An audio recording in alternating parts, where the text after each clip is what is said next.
Hello, great മീഡിയാസിലേക്ക് സ്വാഗതം. കളങ്കാവൽ ഇറങ്ങാൻ ഇനിയും 10 ദിനങ്ങൾ കൂടെ മാത്രം ബാക്കി നിൽക്കുകയാണ്. കളങ്കാവൽ സയനൈഡ് മോഹൻ്റെ കഥയാണോ? ഇത് ഏറെയും നമ്മൾ ചിന്തിക്കുന്ന ഒരു കാര്യം തന്നെയാണ്. കാരണം ഇതിൽ കേൾവികളിൽ നമ്മൾ കാണുന്നത് അതുതന്നെയാണ്. 20ഓളം നായികമാർ, മമ്മൂട്ടിയുടെ വില്ലൻ വേഷം, ഇതെല്ലാമാണ് അതിൻ്റെ ഇതിവൃത്തമായി നമ്മളുടെ മനസ്സിലുള്ളത്. എന്താണെങ്കിലും ട്രെയിലർ വന്നു കഴിഞ്ഞപ്പോൾ ഒരു ഡീസൻറ്റ് ട്രെയിലർ, സാധാരണ ഗതിയിൽ നിന്ന് വ്യത്യസ്തമായി വലിയ പ്രതീക്ഷകളോ വലിയ സംഭവങ്ങളോ ഒന്നുമല്ലാതെ, എന്നാൽ മമ്മൂട്ടിയുടെ പ്രകടനത്തിനെ ബേസ് ചെയ്തിട്ടുള്ള ഒരു നമുക്ക് തൃപ്തി തരുന്ന ലെവലിലുള്ള ഒരു ട്രെയിലർ എന്ന് തന്നെ പറയാം. അത് ആളിക്കത്തുന്ന കാര്യവും കാണാൻ കഴിഞ്ഞു. എന്താണെങ്കിലും ഈ ഒരു സിനിമയുടെ അങ്ങനെയുള്ള ആ ഒരു സംശയങ്ങൾ ഇതിൻ്റെ സംവിധായകനും സഹസംവിധായകനുമൊക്കെ മാറ്റിയിരിക്കുകയാണ്. ചാനൽ സബ്സ്ക്രൈബ് ചെയ്യുന്ന കാര്യം ഒന്ന് പരിഗണിക്കുക. എത്രയും പെട്ടെന്ന് 65,000 സബ്സ്ക്രൈബേഴ്സിലേക്ക് എത്താൻ നിങ്ങളുടെ കട്ട സപ്പോർട്ട് വേണം. ഇവിടെ കളങ്കാവൽ ഒരു റിയൽ ലൈഫ് സ്റ്റോറി ആണ് എന്നുള്ളതാണ് ഇതിൻ്റെ ഡയറക്ടർ പറയുന്നത്. നമ്മൾ ആരും കരുതുന്ന പോലെ സൈനൈഡ് മോഹൻ്റെ കഥയല്ല എന്നുള്ളതുമാണ് അവർ പറഞ്ഞു വരുന്നതും. എന്താണെങ്കിലും അതിൻ്റെ റെഫറൻസും കാര്യങ്ങളുമൊക്കെ ഉണ്ടാകുമെന്നുള്ളത് ഏറെക്കുറെ ഉറപ്പായിരിക്കുന്നു. പക്ഷേ ഇവിടെ ഒരു കാര്യം എടുത്ത് പറയാം. മമ്മൂട്ടിക്കൊപ്പം വിനായകൻ അണിനിരക്കുമ്പോൾ ഇത് അഭിനയത്തിൻ്റെ ഒരു തീപ്പൊരി ചിതറുന്ന ഒരു കാഴ്ച കാണാം.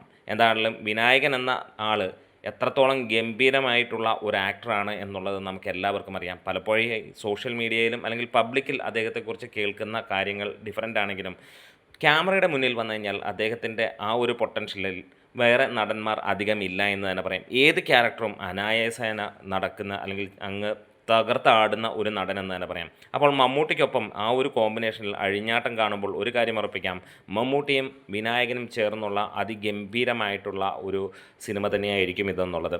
ഇനിയും അടിച്ചുപൊളിയും തട്ടുപൊളിപ്പിനൊക്കെ വേണ്ടവർക്ക് വേറെ തിയേറ്ററിൽ പോയി വേറെ ഏതെങ്കിലും സിനിമ കാണുക. കാരണം ഇത് അഭിനയം കാണാൻ ഒരു ഒന്നൊന്നര സംഭവമായിട്ടുള്ള സിനിമ കാണാൻ വേണ്ടിയിട്ട് തന്നെയാണ്. അതുതന്നെയാണ് മമ്മൂട്ടിയുടെ പ്രത്യേകതയും.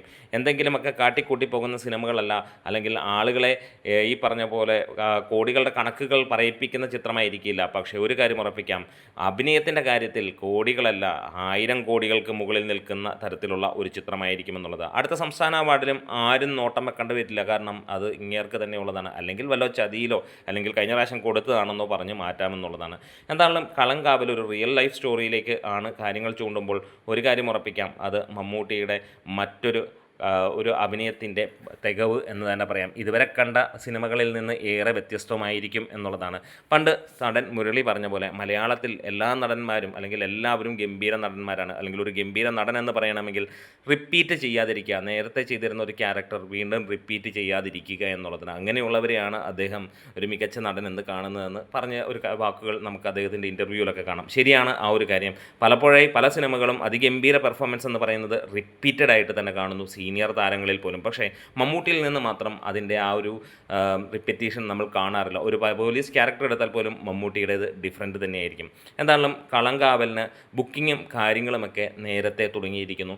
ഒരു സാധാരണ മമ്മൂട്ടി സിനിമയിൽ നിന്ന് ഏറെ വ്യത്യസ്തതയോട് തന്നെയാണ് ഈ ഒരു മമ്മൂട്ടി സിനിമയുടെ കാര്യങ്ങളെല്ലാം മുന്നോട്ട് പോകുന്നത്. UAE GCCയിൽ നിന്ന് ബുക്കിംഗ് സ്റ്റാർട്ട് ചെയ്തു 15 ദിവസങ്ങൾക്ക് മുമ്പ് തന്നെ. അതിൽ തന്നെ സിനിമയ്ക്ക് 2.5 ലക്ഷം 2.25 ലക്ഷം രൂപയോളം കളക്ഷൻ വന്നായി കഴിഞ്ഞ ദിവസം റിപ്പോർട്ടുകളും വന്നു.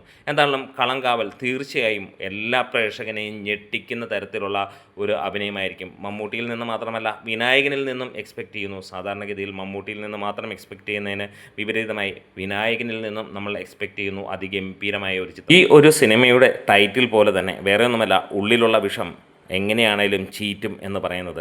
മമ്മൂട്ടിയുടെ ഉള്ളിലുള്ള ആ അഭിനയം എന്ന വിഷം അത് എങ്ങനെയൊക്കെ പോയാലും അത് ചീറ്റുമെന്നുള്ളത് വീണ്ടും വീണ്ടും നമുക്ക് കാണിച്ചു തരികയാണ്. അപ്പോൾ കാത്തിരിക്കാം, ഈ ഒരു സിനിമയ്ക്ക് വേണ്ടി ആരൊക്കെയാണ് കാത്തിരിക്കുന്നത് കമൻസിലൂടെ പറയാം. നിങ്ങളുടെ ഉള്ളിൽ ഈ ഒരു സിനിമ നിങ്ങളുടെ പ്രതീക്ഷ എന്തായിരിക്കും എന്നുള്ളതും ഒന്ന് കമൻസിലൂടെ പറയാം. അപ്പോൾ നിങ്ങൾ ആദ്യ ദിനം തന്നെ സിനിമ കാണാൻ ഉദ്ദേശിക്കുന്നവരാണെങ്കിൽ അതുമൊന്ന് പറയാം. അതല്ല നിങ്ങൾ OTTയിൽ വന്നിട്ട് കാണാൻ ആഗ്രഹമുള്ളവരാണെങ്കിൽ അതുമൊക്കെ ഒന്ന് പറയാം. എന്തായാലും ഒരു മികച്ച ചിത്രം നമുക്ക് ഇവിടെ കാണാൻ കഴിയും. ഇവിടെ മമ്മൂട്ടിയെ കാണാൻ കഴിയില്ല എന്നുള്ളത് നമുക്ക് ഉറപ്പാണ്. അതുകൂടാതെ കട്ടയ്ക്ക് വിനായകനും കൂടി ഉണ്ടാകുമ്പോൾ അതിഗംഭീരമായിരിക്കും. Great medias.